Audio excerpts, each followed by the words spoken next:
We're talking Amityville horror today, and those of you that listened last week quite possibly heard from my voice, like, are you really wanting to do this, Gene? But he was all like, no, that's a good movie. So let's jump right in. Gene, All thoughts right. on Amityville? Right. Look, I grew up in Denver, Colorado, and there was this coolest drive-in theater off I-70 and Wadsworth. It's like 5 miles from my house. My cousins and I, during the summer, we'd go there all the time. I remember we went there and saw this movie. I was a kid, Amityville Horror. I thought it was great. It's like scary. There's a part where there's eyes. The woman, the mom, sees eyes outside her bedroom window, and there's another part where the dad looks up into the house and there's some like creature in the window, and I just thought that was so scary when I was a kid.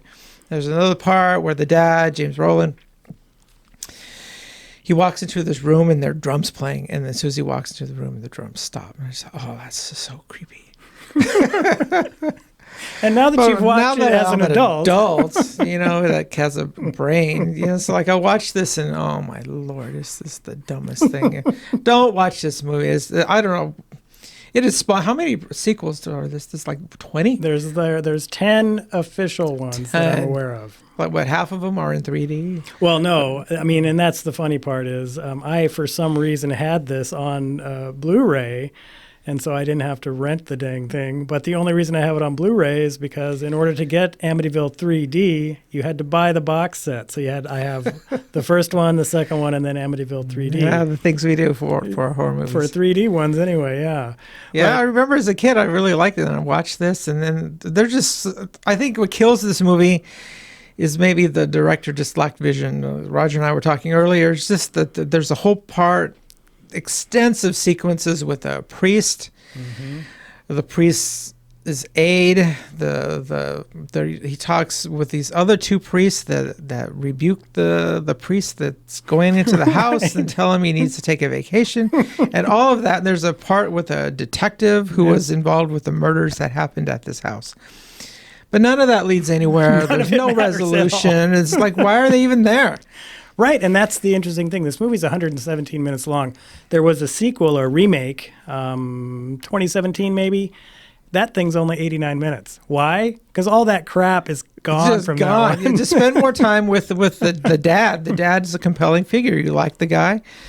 He buys this awesome houses. I love that they were talking about the prices of the houses, I know, right? $80,000. It costs $80,000. This mansion, basically. And what do you say? In 20 years, it would cost $800,000. Oh, that's about right.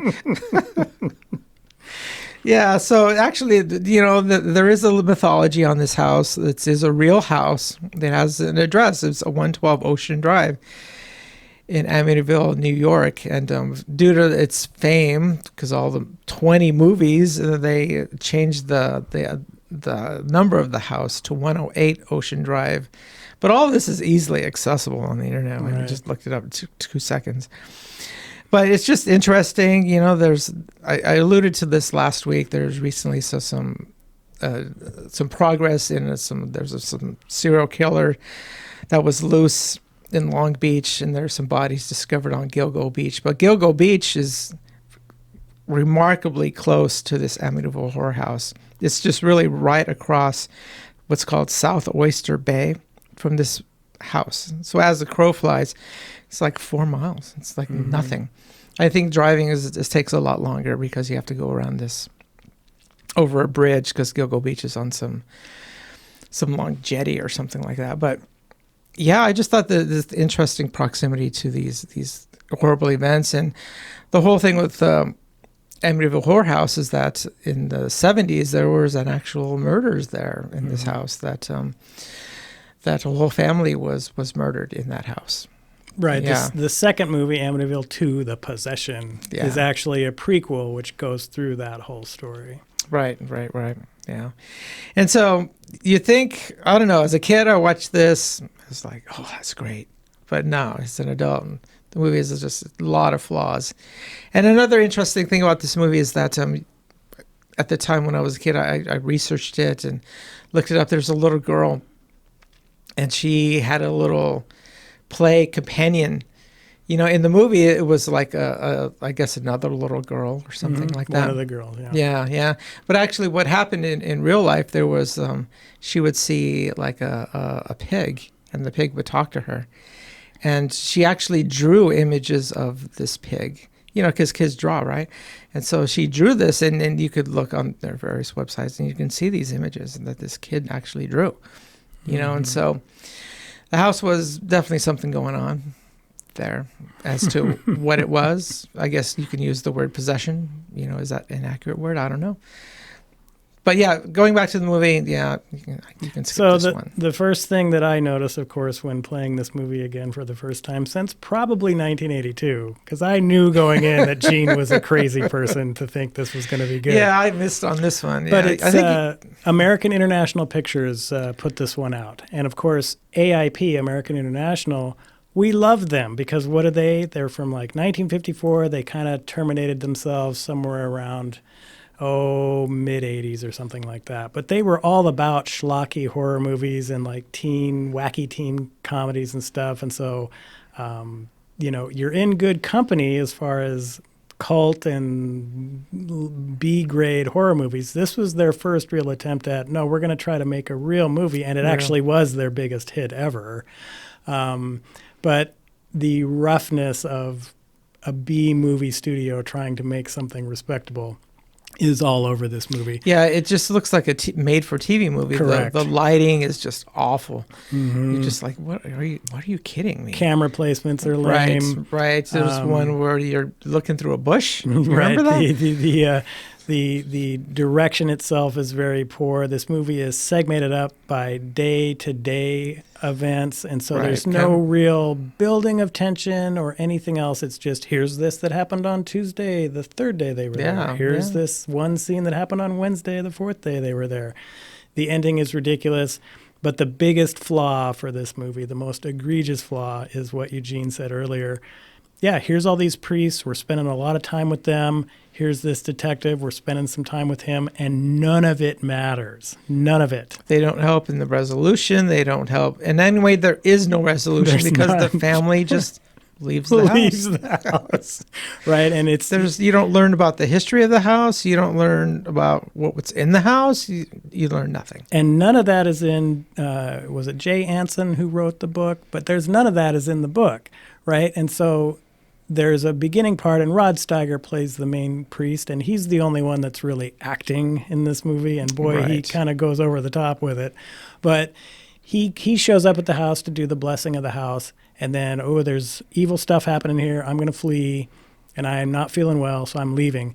That's all we needed to know from that character. But they go on and on with him, and Margot Kidder's trying to get a hold of him, and then she goes there, and here's this other priest who's involved. Phones don't work. And you're thinking that, okay, maybe they're setting it up to where these priests are going to go in there and actually do some sort of exorcism or something. Right. I was looking forward to, we just saw The Exorcist last week.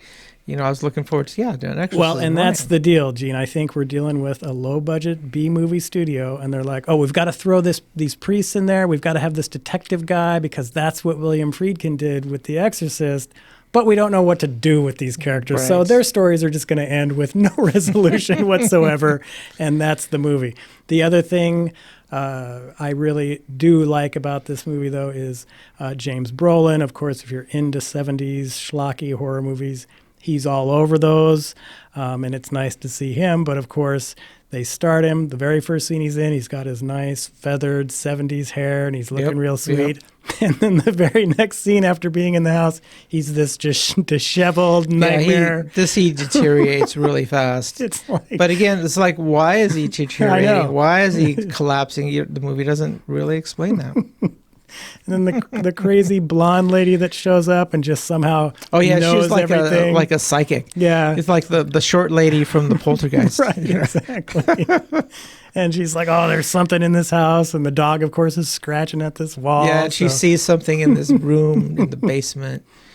It's like, come on. And so it's trying to set up all this stuff that could be cool, but it doesn't go anywhere with it. Right. Yeah, the directors had some good ideas, but they didn't know how to pull it off. No, and that's why, I'm kind of joking about Amityville 3D, which I actually like that movie if you can see it in 3D, but that one doesn't play around. Oh, yeah, here's this well. What's coming out of that well? This demon is coming out, and here's this CG or practical effect demon creature we've got coming out. And so that one doesn't pull any punches. It's like, yeah, you want horror and demons? Here they are. Right. Amityville Horror is just random scene after random scene. Right. Nothing connects together, and it makes it's just a slog to get through because it's so long. Right. It's so much of it could have been cut. Yeah. Most there were of it. parts, most of it. There was parts where I was just fast forwarding through it. It's like, come on. Because I think in a certain way is that as if you're a director of a movie, you've got to really keep your foot on the gas pedal pretty much, I think, all the time. I think if you're, take your foot off the gas pedal, you can, but maybe there's something that's funny or something that tells more about maybe a backstory or, something that still moves the plot along, but you can slow down a little bit. But you got to keep your foot on the gas, or your movie's got to be moving places, or else, you lose interest and you start, where's the fast forward button? It just gets, it gets boring. Yeah, and that's the other big problem with this movie is there's no rising tension. We're normal, then we're deteriorating. Here's random scary thing that happened, or is it that scary? It's just a window with a bunch of flies on it, and now, day 4. And, now the chandelier is moving. Day 6. Exactly. And there's no building of tension at all. You look at a much more impressive haunted house kind of movie, and it starts quieter, and then it starts slowly building and building and building, and then all hell breaks loose, and then there's a resolution. This one's just, nope, it's just this same level the whole time. They hop in the car. Even the end. Leave. Even the end. It's like, nothing is happening. Nothing is happening. He falls. Of course, we've escaped. We're driving away. But hey, the dog is still in the house. Yeah, I got to go back. James Brolin goes back to save the dog. And good job to save the dog. The big horror sequence is he falls through the floor into this like tarry pit kind of thing. But there's no... What's the significance of the tar and the black liquid? And then he has to crawl, and the dog helps him. The dog pulls him out of the black tar. And so it's just really a chore to get through. And I saw the remake at 89 minutes. I also remember not liking that movie, but that one at least was going to be moving along a little bit more because it was only 89 minutes. This sucker is 117 minutes, and you give it time because you're always like, yeah, it's a slow build. It's going to slowly get somewhere. And then you're realizing, whoa, I'm an hour and 30 minutes into this thing and nothing is happening. Yeah. It's not going anywhere. And it doesn't. Then it just stops. Skip this movie. So let's move on. What are we doing next week, Roger? Well, but let's talk a little bit you want to keep about talking about this. The sequels. So Amityville Horror sequels just go completely off the rails as you get deeper and deeper into the numeric because you've seen them. Thing. Of course. The one I would recommend people take a look at, obviously if you can see Amityville 3D in 3D, definitely look at that if you like 3D. Amityville Dollhouse is the most off-the-rails, ridiculous one of them all because the basic premise is it's a dollhouse made to look exactly like the Amityville house. Okay, which is a real house. And I think these guys, they find it in some shed somewhere or something out in the desert or something, and somehow it is possessed by all these demons. And if you want a real schlocky horror movie that's, well, of course, it's me, so I like a lot of movies that a lot of people hate. But I kind of liked Amityville Dollhouse just because it's how much more off the rails can you get with your concept here? Little dollhouse. It's a dollhouse, and so we're gonna do that. But after the remake, which I think was 2017, there's like a whole new timeline of additional sequels to that remake. So I think we're up to like Amityville Awakening. So all in all, I think there's about 15 of them total. So yeah, Roger, I'm getting a little mad that we're still talking about this. You can go off the rails with it, but move on. Anyway, definitely not a good film. There's a big cast in here. Rod Steiger, of course, who's not playing around. You've got Margot Kidder. You've got James Brolin. Yeah, the studio. You can tell they tried. I think they tried. They tried, but they didn't know exactly how to do it because they were too caught up with We're a B movie studio and don't really know how to handle a project like this. So, Gene, what are we doing next week? What are we doing? So, if we wanted the theme of maybe older if movies? we wanted to stay in the 70s and we wanted some more James Brolin action, we could certainly do The Car, which is hilarious if you haven't seen it. Is it like Christine? Oh no! No! It is way cooler than that. It actually appears that maybe Satan himself is behind the wheel of this car. Well, the question then arises: can you access it? Is it so out there you can't even access it? Oh, I'm sure I'm sure it's on Shudder or probably even Prime. I have it on The Car. I have it on DVD. Actually, there was just recently a sequel to it just a couple of years ago. I mean, this thing is like, what is it? The Car? Was that Drive Angry? 1977. Well, no, Drive Angry isn't horror, but it's great because that's also in 3D. But well, the Drive Angry, it's not 3D. Oh, yes, it is. No, with Nicolas Cage. Yeah, yes, I saw it in just regular. Of course, whatever, you did because 2D. you didn't pay the extra money to get your glasses for the 3D version. The Lord. great thing about Drive Angry is that was intentionally filmed in 3D. So and the audience already probably knows this, but there's converting to 3D, and then there's going into the movie going, It's made in I'm 3D, filming it right. for the 3D process. And that was their big selling point, and the 3D in that is awesome. Maybe I'll watch it again, the 3D And version. of course, the movie itself I really like, but I guess it's kind of could fit into horror, but it's more of an action thing. Yeah, it's definitely action. But I don't know, Gene, what do you want to do? Should we just leave it open-ended and then whatever we do, everybody will find out next week? I don't know. We can go back to an A24. I'm not sure. We haven't done never done a heavy hitter like Hereditary. We could do that, but I thought we were maybe thinking of saving that for the 50th episode and having Scott Eggleston back on. Oh, okay, good. That would be Maybe, good. I don't know. Yeah, he likes that movie. I don't know. Let's just stay in the 70s. Maybe Cars. Is it Cars? No, it's The Car. The Car. You've never seen The Car. I just am Never amazed seen at it. this. Never seen it. Oh, I don't want to spoil it then for everyone until we actually do the episode. But we may do The Car. We're going to do something. When you say Car, it makes me think of the movie Vanishing Point. I just loaned you that DVD. Yeah. That's another movie I saw as a kid at a drive-in. It's probably the same drive-in, and I like that movie. So well, but that DVD, just so you're aware, has the U.S. release, but it also on the flip side has the U.K. release, which I believe is longer. So you might check that U.K. release out on that. I can assure you we won't be doing Vanishing Point on this show. Yeah, I don't think there's any horror in that movie on any level. But yeah, Gene likes his car movies. Yeah, car movie. Anyway, we got to get out. Gene's got to go pick up his kid from swimming. So we will catch you next week. Bye-bye. Bye.